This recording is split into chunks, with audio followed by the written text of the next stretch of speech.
Hello friends, आज हम जिस मूवी की बात करने जा रहे हैं उसका नाम है द वॉरियर्स वे। ये मूवी 2010 में रिलीज़ की गई थी और इसकी IMDb रेटिंग 6.2 है।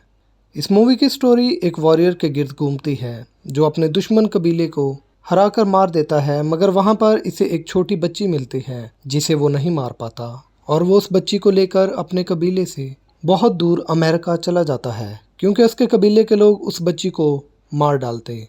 मूवी को स्टार्ट करने से पहले अगर आप इस चैनल पर न्यू हैं तो इस चैनल को सब्सक्राइब और वीडियो को लाइक ज़रूर कीजिएगा। मूवी के स्टार्ट में हमें यंग नाम के एक वॉरियर को दिखाया जाता है जो सेट फ्लूट कबीले का सबसे बड़ा और सबसे बहादुर वॉरियर था। यंग अपने दुश्मन कबीले के लीडर को मारने आया था। लीडर को मारने से पहले वो एक ही वार में दुश्मन कबीले के सारे सिपाहियों को मार देता है और बाद में बहुत ही आसानी से वो दुश्मन कबीले के लीडर को भी मार देता है। तभी यंग की नज़र पास पड़ी एक टोकरी पर जाती है जिसमें एक नन्ही सी बच्ची होती है। वो नन्ही बच्ची यंग को देखते ही एक क्यूट स्माइल करती है जिसे देखकर यंग का दिल पिघल जाता है और वो उसे नहीं मार पाता। वो नन्ही बच्ची यंग के दुश्मन कबीले के लीडर की थी। यंग को पता था कि यंग के कबीले के लोग इस बच्ची को मारने के लिए ज़रूर आएंगे, इसलिए वो इस नन्ही बच्ची को लेकर वहाँ से बहुत दूर अमेरिका के एक शहर में जाने का फैसला करता है। जैसे ही वो जंगल से गुजर रहा होता है तो इसके कबीले के लोग उस पर अटैक कर देते हैं, मगर यंग इन सब को एक एक करके मार देता है। अपने ही कबीले के लोगों को मारकर यंग इस बच्ची को लेकर अमेरिका के शहर लॉर्ड्स में अपने एक दोस्त के पास जाता है। लॉर्ड्स जाकर वो देखता है कि वहाँ पर घर टूटे फूटे हैं और वो वहाँ पर एक शराबी को देखता है जिसका नाम रॉन होता है। रॉन हर वक्त शराब की लत में धुत रहता है। यंग रॉन से बात करने की कोशिश करता है मगर वहाँ पर एक बौना शख्स आ जाता है। यंग अपने फ्रेंड की पिक्चर उस बौने शख्स को दिखाता है तो वो बौना शख्स यंग को बताता है कि तुम्हारे दोस्त की डेथ तो आज से कुछ साल पहले ही हो गई है, और वो यंग को उसके दोस्त के घर छोड़ आता है जहाँ पर पहले से ही एक लड़की जिसका नाम लीन था मौजूद होती है और वहाँ पर लॉन्ड्री शॉप चला रही होती है। वो यंग से पूछती है कि तुम इतनी दूर से यहाँ क्यों आए हो और क्या तुम अपनी बेटी के साथ अकेले ही आए हो? इस बच्ची की माँ कहाँ है? तो यंग उसे बताता है कि वो इस बच्ची का बाप नहीं है और बताता है कि इस बच्ची के पेरेंट्स की डेथ हो गई है। ये सुनकर लीन दुखी हो जाती है और फौरन उस बच्ची को उठा लेती है और लीन इस नन्ही बच्ची का नाम अप्रैल रखती है। और लीन यंग से बोलती है कि तुम यहाँ रह सकते हो मगर तुम्हें उसके बदले लॉन्ड्री के काम में मेरी हेल्प करनी होगी, जिस पर यंग उसे बोलता है कि मुझे लॉन्ड्री का काम नहीं आता, लेकिन लीन उसे कहती है कि वो उसे ये काम सिखा देगी। नेक्स्ट डे कुछ लड़के कपड़े लेकर इनकी शॉप पर आते हैं और यंग को तंग करते हैं। तभी वहाँ पर वो बौना शख्स आ जाता है और उन लड़कों को वहाँ से भगा देता है। फिर वो यंग और अप्रैल को लेकर लंच करने के लिए जाता है जहाँ पर यंग रास्ते में लीन को निशानेबाजी की प्रैक्टिस करते हुए देखता है। वक्त धीरे धीरे गुजर रहा होता है। यंग अब लॉन्ड्री के काम में लीन की हेल्प भी करना स्टार्ट हो गया था और यहाँ तक कि लैंग ने ऐसी बंजर और रेतली जमीन पर इन लोगों के साथ मिलकर फूलों का एक बहुत ही खूबसूरत गार्डन भी बना लिया था और जल्द ही इनमें फूल भी खिल जाते हैं। तब यंग रियलाइज करता है कि किसी भी चीज को तबाह करने में चंद लम्हे ही लगते हैं, मगर किसी चीज को बनाने में, उसे बड़ा करने में बहुत ज्यादा मेहनत और बहुत ज्यादा वक्त लगता है। एक दिन यंग बौने शख्स के साथ कार्ड्स प्ले कर रहा होता है तो वो लीन को एक बच्चे की कब्र पर फूल रखते देखता है। यंग बौने शख्स से पूछता है कि ये किसकी कब्र है तो वो बौना शख्स यंग को बताता है कि जब लीन 16 साल की थी तो हमारे शहर में एक कर्नल नाम का गुंडा आता था जो यहाँ पर लूट मार और लोगों को मारता था, मगर उसकी एक कमजोरी ये थी कि वो किसी भी लड़की या औरत जिसके दांत साफ और पूरे 32 होते थे वो उस लड़की को बहुत ही बेदर्दी से मार देता था। और एक दिन जब कर्नल इनके शहर में आया होता है तो वो देखता है कि लीन के दांत साफ और पूरे 32 होते हैं तो अपने लोगों को लीन को मारने के लिए बोलता है। कर्नल के बाकी गुंडों ने लीन के भाई और बाप को पकड़ा होता है और जैसे ही वो लीन को मारने लगता है तो लीन पास ही चूल्हे पर पड़े गर्म ऑयल को कर्नल के फेस पर गिराकर वहां से भागने की कोशिश करती है। इस बात से कर्नल को बहुत गुस्सा आता है और वो लीन की कमर में गोली मार देता है। ये सब देखकर लीन के फादर भागकर लीन को पकड़ने के लिए आते हैं, मगर कर्नल इसको भी गोली मारकर मार देता है।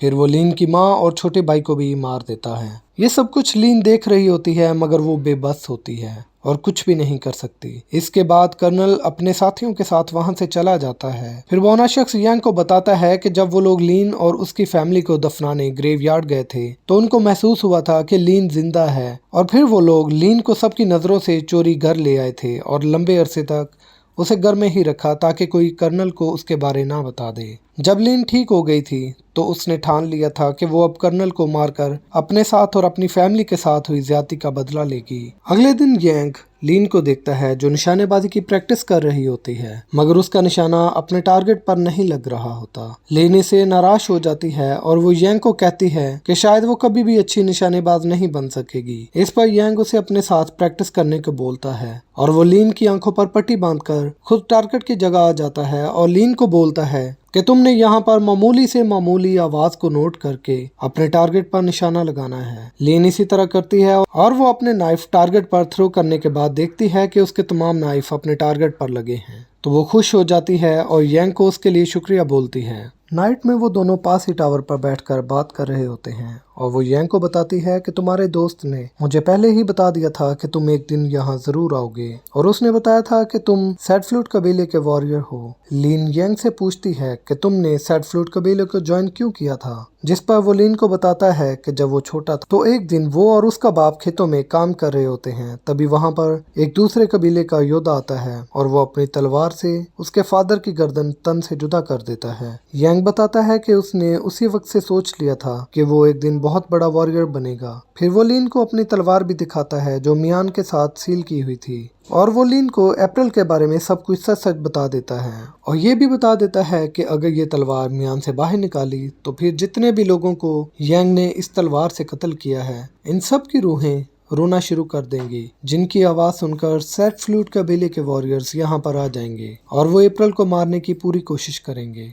इसके बाद यंग लिन को तलवारबाजी की ट्रेनिंग देता है। एक दिन सब लोग क्रिसमस पार्टी सेलिब्रेट और डांस कर रहे होते हैं तो अचानक कर्नल अपने लोगों के साथ वहां आ जाता है और वो लॉर्डस्टाउन के लोगों पर जुल्म करना शुरू कर देता है।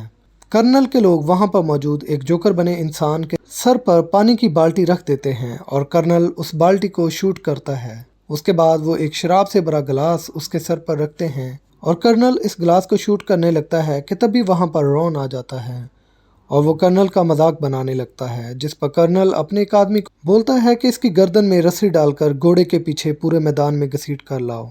इसके बाद कर्नल टाउन की सारी लड़कियों और औरतों को एक कतार में खड़ा करके इनके दांत चेक करने लगता है।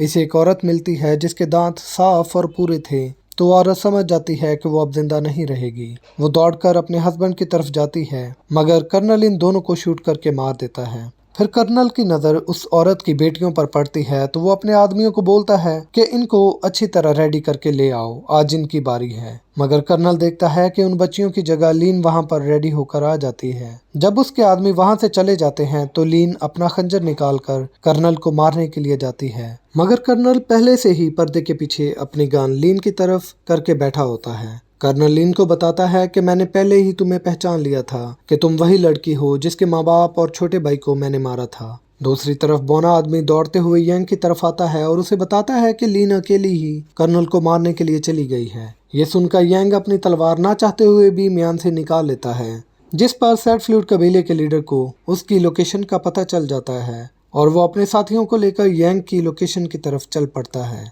उधर कर्नल और उसके आदमी लीन को मारने ही वाले होते हैं कि यंग वहां पर आ जाता है और कर्नल के आदमियों को अपनी तलवार से मार देता है। यंग कर्नल को मारने ही लगता है कि तभी लीन उसे बोलती है कि इसे मैं मारूंगी। उन दोनों की आपस में बहस करते देखकर वो लीन को अपनी डाल बनाकर वहां से भागने की कोशिश करता है तो लीन पीछे से खंजर मारकर उसे मार देती है। मगर जब वो उसका मास्क उतार कर देखते हैं तो उन्हें पता चलता है कि वो कर्नल नहीं बल्कि उसका डुप्लीकेट है और कर्नल उनको चकमा देकर वहां से भाग जाता है। फिर यंग लीन को बताता है कि मेरी तलवार म्यान से निकल गई है, इसलिए मेरे कबीले के लोग कभी भी यहाँ पर आ जाएंगे, इसलिए मुझे यहाँ से जाना पड़ेगा, वरना मेरी वजह से तुम सब मारे जाओगे। इतने में वहाँ पर वो बौना शख्स भी आ जाता है और वो यंग से कहता है कि कर्नल यहाँ से भाग गया है। इसका मतलब ये नहीं कि वो चुप करके बैठ जाएगा, बल्कि वो पहले से भी ज्यादा लोग लेकर यहाँ आएगा और सब कुछ तबाह कर देगा। वो कहता है कि अगर तुम यहाँ से चले गए तो हम में से कोई भी उसके सामने खड़ा नहीं हो पाएगा। वहाँ पर मौजूद एक शख्स कहता है कि हम किसी भी हाल में कर्नल का मुकाबला नहीं कर पाएंगे क्योंकि हमारे पास कोई भी हथियार नहीं है, जिस पर बौना शख्स रॉन की तरफ इशारा करता है और कहता है कि इसके पास हम सब के लिए कुछ खास है। तब रॉन उनको अपनी वाइफ की कब्र खोदने को बोलता है। जब वो कब्र खोदते हैं तो उन्हें वहां से बहुत बड़ा असले का जखीरा मिलता है। जिससे रॉन ने अपनी मरती हुई वाइफ से किए गए वादे के बाद वहां छुपाया था कि वो दोबारा कभी हथियार नहीं पकड़ेगा। दरअसल रॉन भी एक बहुत बड़ा वॉरियर होता है और अपनी वाइफ के मरने के बाद शराबी बन गया था। असला निकालने के बाद रॉन अपने टाउन के लोगों को असला चलाने की ट्रेनिंग देता है।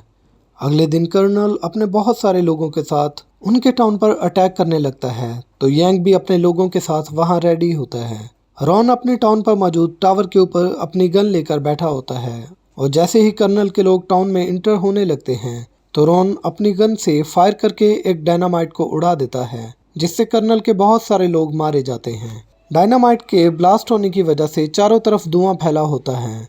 धुएं का फायदा उठाते हुए यांग अपनी तलवार से कर्नल के लोगों को गाजर मूली की तरह काट रहा होता है। रॉन भी टावर पर बैठा अपनी गन से कर्नल के लोगों को शूट कर रहा होता है।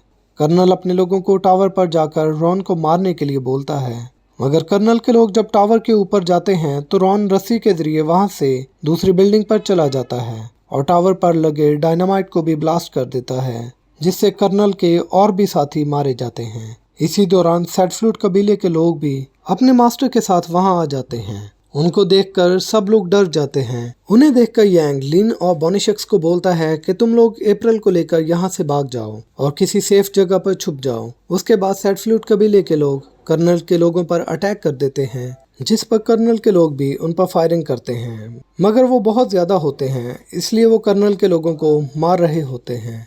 सैडफ्लूट कबीले के कुछ लोग लीन और अप्रैल की तरफ जाते हैं ताकि उन्हें मार सकें, मगर यांग भी उनको बचाने के लिए उनके पीछे भागता है और अपने ही कबीले के लोगों को अपनी तेजधार तलवार से काटकर मार रहा होता है। ये देखकर सैडफ्लूट कबीले का मास्टर यांग को गुस्से से देख रहा होता है। फिर लीन और यांग वहां पर मौजूद एक घर में छुपने की कोशिश करते हैं, मगर सैडफ्लूट कबीले के लोग वहां पर भी आ जाते हैं। लीन बोनीशक्स को बुलाकर बोलती है कि तुम अप्रैल को लेकर यहाँ से भाग जाओ। उसके बाद लीन भी अपनी तलवार लेकर यांग के साथ मिलकर उनका मुकाबला करती है। वो दोनों मिलकर सैडफ्लूट कबीले के सारे लोगों को मार देते हैं। मगर जब वो घर से बाहर आते हैं तो वो देखते हैं कि बोनीशक्स वहाँ पर जख्मी हालत में पड़ा है और पूछने पर वो बताता है कि कर्नल उसे जख्मी करने के बाद अप्रैल को लेकर वहाँ से भाग गया है। ये बताने के बाद वो अपना दम तोड़ देता है।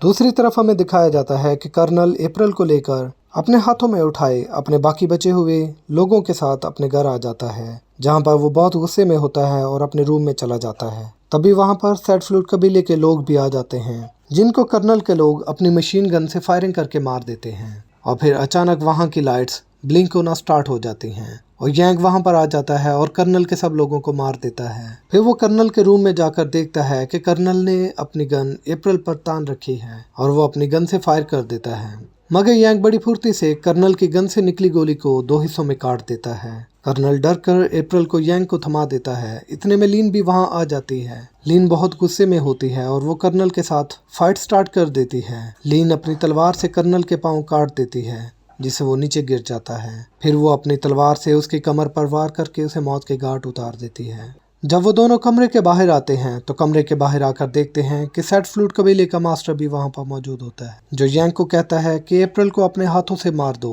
वरना मेरे साथ मुकाबला करने के लिए तैयार हो जाओ, जिस पर यांग उसे मना कर देता है और इसके बाद दोनों में घमासान की फाइट स्टार्ट हो जाती है। पहले तो मास्टर यांग पर भारी पड़ता है, मगर फिर यांग अपनी तलवार से अपने मास्टर का गला काट देता है और मरने से पहले मास्टर यांग को बोलता है कि तुम इस बच्ची को बचाने की जितनी मर्जी कोशिश कर लो, सैडफ्लूट कबीले के लोग वहां पहुंचकर इसे मार ही देंगे। मास्टर को मारने के बाद यांग इन लोगों को लेकर टाउन के बाहर आ जाता है और अप्रैल को लीन को पकड़ाते हुए बोलता है कि तुम अप्रैल का अच्छी तरह से ख्याल रखना। मैं यहाँ से बहुत दूर जा रहा हूँ क्योंकि मेरी तलवार की वजह से सैडफ्लूट कबीले के लोग मेरी लोकेशन पर पहुंच जाते हैं। कुछ समय बाद हमें दिखाया जाता है कि यांग एक बर्फानी इलाके में है और तभी वहां पर सैडफ्लूट कबीले के लोग भी आ जाते हैं, जिनको देखकर यांग भी अपनी तलवार म्यान से निकाल लेता है और फिर इनके दरमियान फाइट स्टार्ट हो जाती है और यहीं पर ये मूवी खत्म हो जाती है। मूवी की एक्सप्लेनेशन आपको कैसी लगी कमेंट में ज़रूर बताइएगा और चैनल को सब्सक्राइब और वीडियो को लाइक करना मत भूलिएगा।